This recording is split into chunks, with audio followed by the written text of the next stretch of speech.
that has been made. And we actually have some things that will be shown tonight. So, without any further ado, let's get started with Victor, who has some blinky stuff.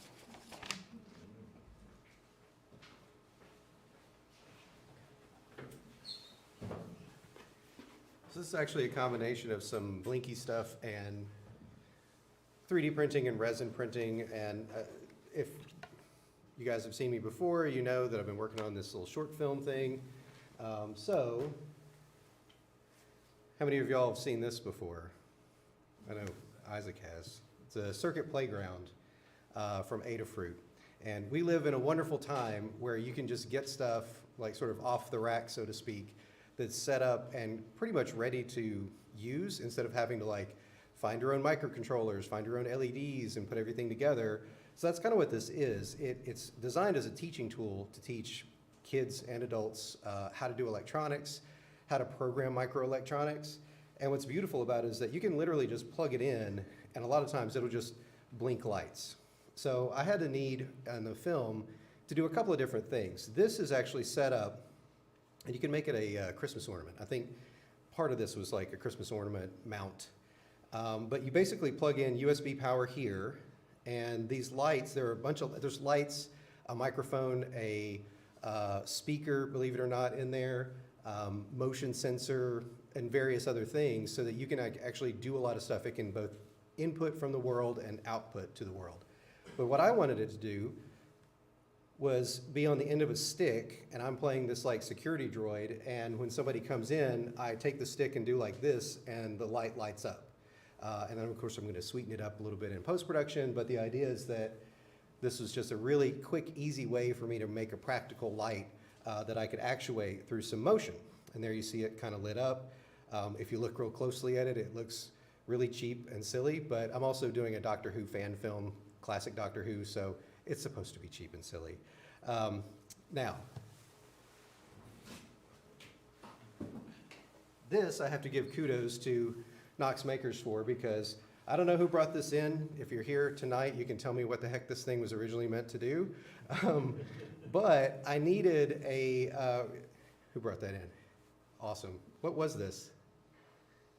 It was a communications device on an instrument on an oil rig.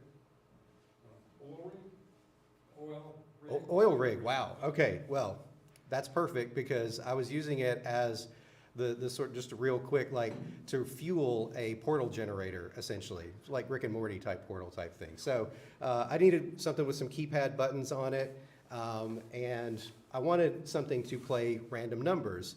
And so I got a Redboard, which is a, kind of an Arduino type thing. Again, it's a microprocessor that has a bunch of inputs, outputs, and whatnot. You can do a bunch of different things with it. Had to learn how to program it, install some frameworks in a development environment to learn how to put it, you know, to make it blink right. This was the first thing, was just saying what. It's kind of hard to see there, but it says what. And that's what it looks like in the set. You notice there's a little Velcro strip here. I actually adhere a MP4 player, so I have a little video that's like another text screen just to give it a little bit of complexity and depth. But I just taped the Arduino into the back of this thing and then mounted it. That red LED shows up on there when it's lit up. And yeah, so that's that piece, just a little set piece. And then I had a need for a scene where I'm supposed to be downloading the memories of previous Time Lords. And this will show you a little bit of what the circuit playground looks like and how it works.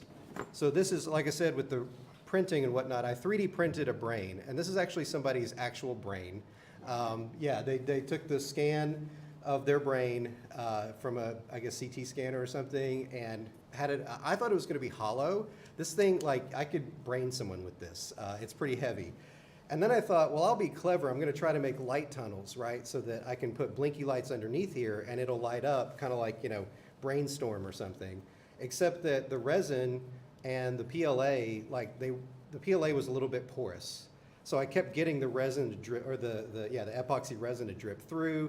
So I had to do a bunch of incarnations where I was like kind of going upside down and then back up and all this to get it to work right. So I'm gonna plug it in. and show you what it looks like. I think I can also plug this guy in, hang on. I had to figure out how to make the random numbers, like repeat over and over on here. And if it does it right, yeah. So I got a bunch of random numbers just showing up on there, as opposed to like them scrolling off the side or just trying to show all at once or whatever. This took me it took like an hour to set up because one of the GitHub libraries or repos was missing from the link on the documentation, which is super fun if you've ever been in that position. But got it to work. And then this other guy, this is like one of the simplest things you can do, is just create a bunch of random light up lights on here. And what's beautiful about this is that when I set it into my little alcove there, and this is a thing I bought on Etsy. I could have built that, but I didn't have time. Obviously, I was building a lot of other props. But this thing lights up beautifully when you put this on here. So yeah, it gives just enough, can they see that on there? It gives just enough light pass through, we'll say. And I've also sprinkled some glow in the dark dust in there and it's adhered. And so, you know, yeah, lots of fun with that. So anyway, blinky lights. Any questions on any of this? No? All right. Thanks, y'all.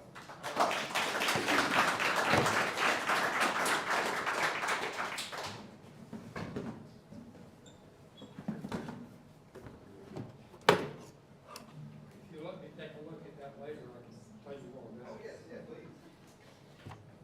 Very cool, Victor. I'm glad to see some people taking stuff and turning it into lamps. Yeah. And I'm very concerned about the next one from Joe Pardue because it says, "Let there be light." I may be yet another lamp. Let's see.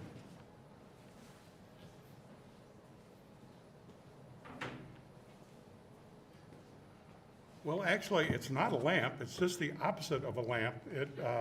It's some stuff that I'm in the middle process of being able to analyze light to see what the frequencies are in it. Is Simone here? She is. Oh, okay. Well, she had a cup make, whatever this class is, and I made this guy, this cup. And I don't really like the idea. I put this, that's just too much, you know. It should be a smaller thing on either side, but that's neither here nor there. What the picture is a picture of a frequency band of light.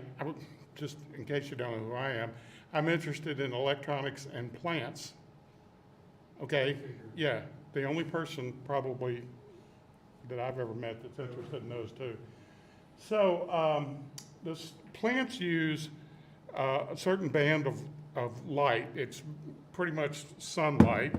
But if you actually grow plants indoors, you may be familiar with grow lights. And for a while there, people were having these red-blue grow lights. It was called blurple. They're really ugly. And they thought that photosynthesis was mainly in the blue and the red.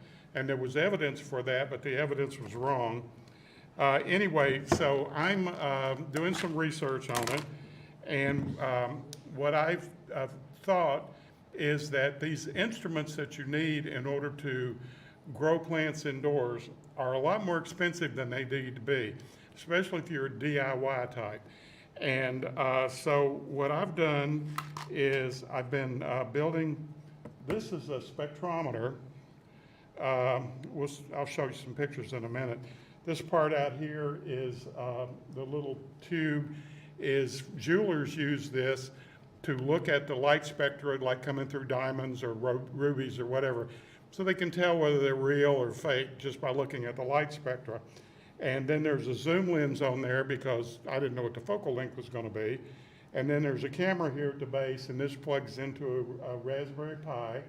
And if any of you are doing Raspberry Pi, I've got a Raspberry Pi 5, and the cameras don't work. So I've had to revert to a Raspberry Pi 4 where they work just fine. And they'll get it figured out. Okay, So this guy right here is another device, and it uses another kind of a spectrometer, another technology that I won't bore you with, but the circuit in here, and I guess it'll focus, this little black box under the star is like 2 millimeters by 3 millimeters, and inside the hole on it is a grid array of, there's 18 little blocks in there that are light sensors, and each one of them is, well, they're covered with different filters. And so I can use this to detect from blue through red in about 11 steps. And so one of the things I've been doing is, you'll see me around a 3D printer. I 3D printed this yesterday to hold this sensor, and I printed it too short, but I just happened to have some standoff, so I was able to extend it. And this works well. I'll show you some pictures in a minute. This guy right here is supposed to hold this particular sensor, and it's, I printed it in black, but I didn't want any light to get in there, so Amos recommended using aluminum foil tape, which works really well. Now, let me show you a couple of pictures. Yeah.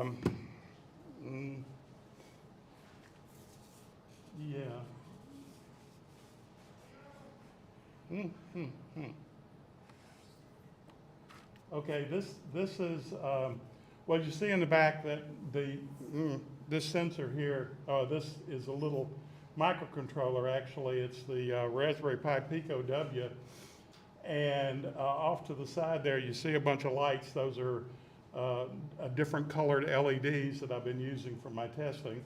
And of course, down here at the bottom is that sensor. Here's the box that it goes in. And, oops. All right. The way I did this, let me see if I can show you the picture. Yeah, what I use here is this particular thing that's sticking out of the top. They make a panel holder for LEDs, a panel. You put the LED in there and you screw it on the panel and you have a panel light. Well, I decided that because it fits the 3 millimeter LED perfectly, I just reversed it on there. I put it in backwards, and so that the output part of it, this part that's supposed to be facing outward, is actually facing inward, and it's right up against the sensor. So when I stick an LED in there, it's very focused and very bright light for the LED sensor. Okay, no, pardon. Okay, so that is in the middle of being worked on. I've got data from it, but I hadn't got anything that's attractive looking. This particular sensor right here is a design that I got off the internet from, and there's another guy who, there we go. Come on. Les Wright is his name. And I did that this morning with this. This is pointing this device at a fluorescent lamp, and you can see all the peaks of the color spectrum. And what I'm really excited about this, it's all written in Python. The code is available. So I'm sitting there now learning a lot more about programming in Python. Hopefully I'll be able to use this technique with my other sensor and be able to, bottom line, end of story, whatever, is make some inexpensive sensors for people to use who want to grow vegetables indoors. And I mean vegetables. I actually, when people say they grow tomatoes indoors, most of them are actually growing tomatoes, but I actually am growing tomatoes indoors, and lettuce, and I even grew a cucumber recently indoors, which is a surprise because the plant looked dead, and then off on the back of the shelf there was this big cucumber. So ultimately, by this time next year, I hope to be able to grow all the salad we want to eat on one large bookshelf size unit. And anyway, so this is all interim, and as the research progresses, I will make further reports. And I appreciate your patience with this. People come up and say, "What are you doing?" And I'm going like, "What do I say?" So I need practice of at least saying things that are reasonably coherent, so people will not think I'm completely nuts. Any questions? Yeah, everybody thinks I'm completely nuts. How long have you been working on this particular project? Off and on, mostly off since earlier in the year. But like I said, that little white thing, I 3D printed yesterday and put it together then and just ran the tests on them today. So hopefully by the middle of, about 3 months from now, I should have something that actually works and will be useful. Are you planning on publishing the results? Yes, I do. I'm actually in graduate school, and I'm going to publish some technical papers on it. And at one time, I used to write for a magazine, and there's nothing like that available anymore. Magazines are dead, and I guess, maybe I could submit an article to Adafruit or something like that. But if you know of a venue, this ultimately, I wanted to go to amateur scientists, high school teachers, and people like me who just like this kind of stuff and like to grow things indoors. But I don't know of a good venue for that any longer. I mean, I've had a couple of websites up, but they're a pain, and they don't get that much traffic anyway. People, how do they know? What are the search terms? I don't know. Any more questions? Okay, thank you.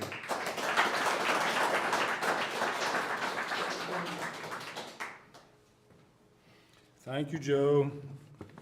I'm only a little disappointed that it wasn't a lamp, but has to do with light, so I'm good with that. Well, when you bring a lamp in, I'll be able to tell you all kinds of information about it that you really don't want to know. All right, I can't wait for that. Okay, next, Sue has something that I fear has nothing to do with light because it says gloves. That's only because I am the anti-light. You may remember a couple weeks ago, Isaac shared a board that we have been working together on. And I got some time to do my share of it, and I went to test it, and somehow when I was holding it, it got real hot on my hand, and I dropped it, and it hasn't worked since. So it's gone back to the Isaac Hospital. So anti-light. You can think of me as the anti-light. So I went for backup, and I love to crochet. I'm not so good at knitting, but I love the cable stitch in knitting. So I did these. I decided to make some fingerless gloves. And you can kind of see the cable stitching running through there. Took me about 3 hours each, and they're very warm and soft. So that's it for me. Any questions? When will the light be out of the Isaac Hospital? That's an Isaac question, but I would imagine, I want to give him at least a week. And then, by then I might have some of my other issues with my project figured out. I've been doing a lot of trial and errors and mostly errors. So I went back to square one again, so. Not on the light part, on another part. Thank you all. All right.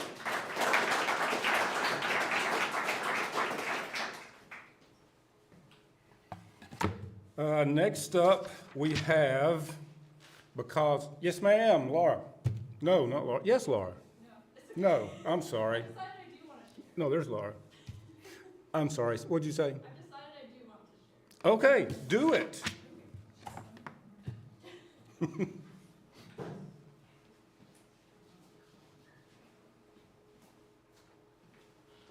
All right. So most of you don't know me because I'm a brand new member. My name is Julia. I primarily do watercolors, but I recently have been doing stained glass. So I don't really know if this is gonna oh yeah, there we go. Okay, so I'm working on this one currently. not quite done. I'm planning on having kind of a little pendant coming off of it down here. I haven't even cleaned it off yet, so it still has flux all over it. And then eventually attaching a little hanger here. So that's one piece. And this is, I don't know if you can really tell what it looks like in the light, but, and then this was another piece that this is not gonna fit. This is another piece. I'm kind of aiming for it to go in a doorway. And then eventually I want a little spider hanging off of it. So that's that. Sorry? I don't know if it's gonna fit. Oh, look at that. There we go. It's gonna fit in the corner. Perfect. So there's that. Move the camera back to get more. Oh. No, Ah. Here. Oh, okay. There you go. Aha. Okay, cool. There it is. And you can't tell with the camera, but it is actually a little bit iridescent, which is kind of fun. And because it's the holiday season, I have a million things going on. So I have a couple of things on my phone, including, let's see, start off with, oh, we're going to have to zoom in. Ooh, trying to see it. Well, That's gonna be stained glass? no, this is going to be a watercolor painting. You scared me. No, gosh, no. Of a house in 4th and Gill neighborhood. It's really hard to see, but I'll eventually paint that with watercolor. And then this, there we go. This is something that Amy will appreciate. For one of my friends that is in her lab, these are the birds that she studied, so I made them out of clay and then painted them. They're zebra finches, so kind of cute. They look like lava. They're very round. Male and then a female. And then this is a project that I don't have here with me that I just finished. This is the original kind of stencil that I made for it. And then this is the finished piece, a little chickadee. So lots going on, but yeah. Any questions? That first thing you showed? Yeah. Is that what you were working on tonight? Yes, yeah, And you finished that already? yes. Wow. Well, not really, it's not finished yet, but But you made that. I made promise. the main part of it tonight, yeah. You've made that much headway already. Already? Wow. But I've been here since 5, so yeah. Cool. Well, thank you.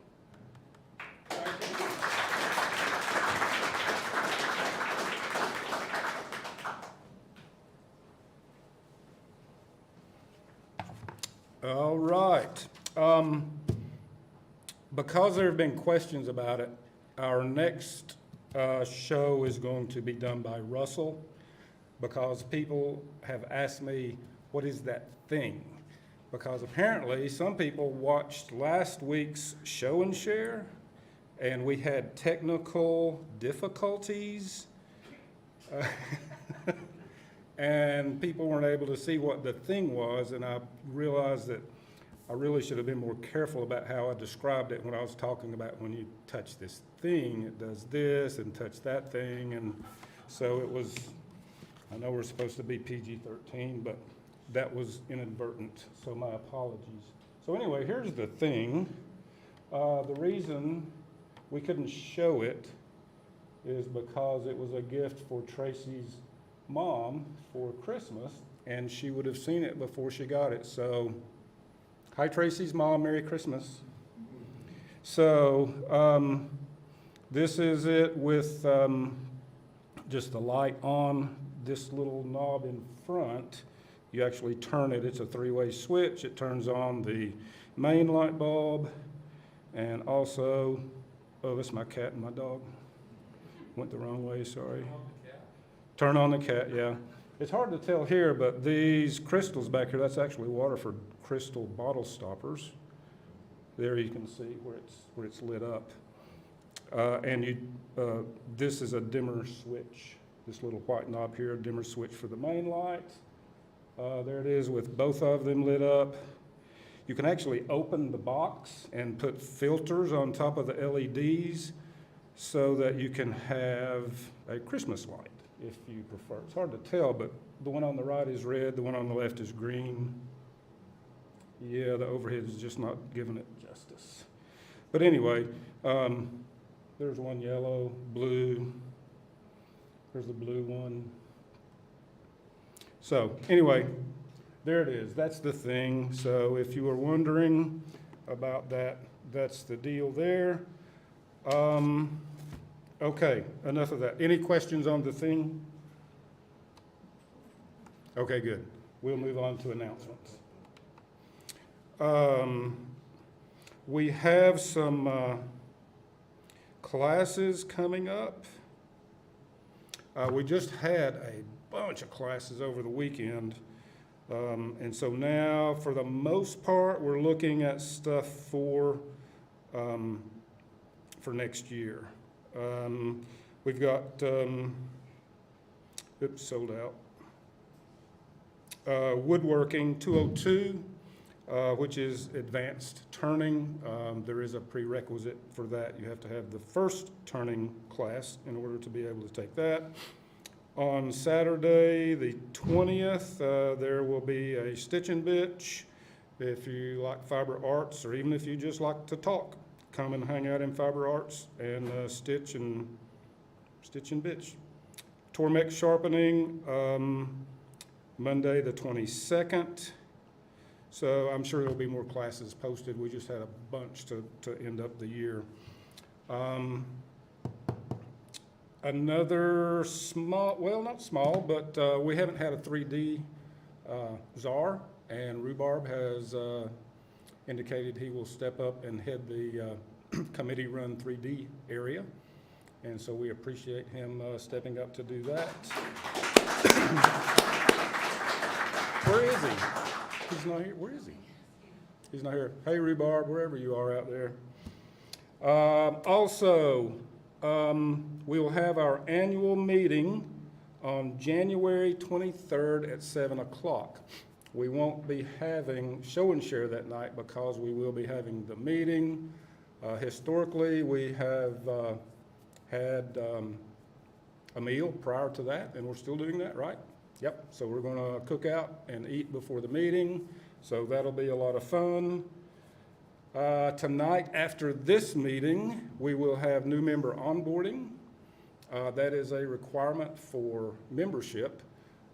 So if you would like to hang out for that and get that checked off, that would be terrific. You don't have to be a member or prospective member, but it gives you a chance to learn about the organization, the history, what we do, why we do, how we do it, et cetera, et cetera. And it's a great way to spend 30, 45 minutes to find out about what Knox Makers is about. And Isaac and Tracy will be presenting that.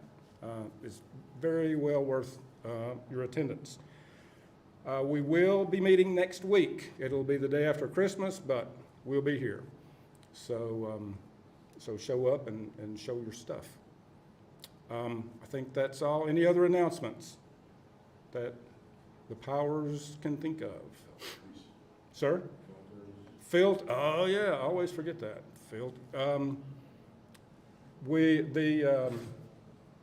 The cleaning people usually carry out all the garbage, but we've got like, I don't know, 300-400 garbage cans. If you see one that still has stuff in it, if you would put that in the dumpster, that'd be great. And we need to change the air filters. Can I get volunteers to change the air filters in the AC? All right, 2 volunteers. Thank you all. Appreciate you. I think that's it. So thank you for being here tonight. Hope you guys have a great holiday, Merry Christmas, and all of that stuff. And we'll look forward to seeing you. New people that want to tour. Oh, that's right. Or new members on board. Yeah, for new members, or if you haven't had a tour and want a tour, see somebody with a red badge, and we'll show you around the joint. It's a pretty nice place, if I say so myself. So, with that said, let's take a break for about 5 minutes before new member onboarding starts. If you're not attending that, let's go to the shop, make something, break something, have a good time. See you next week.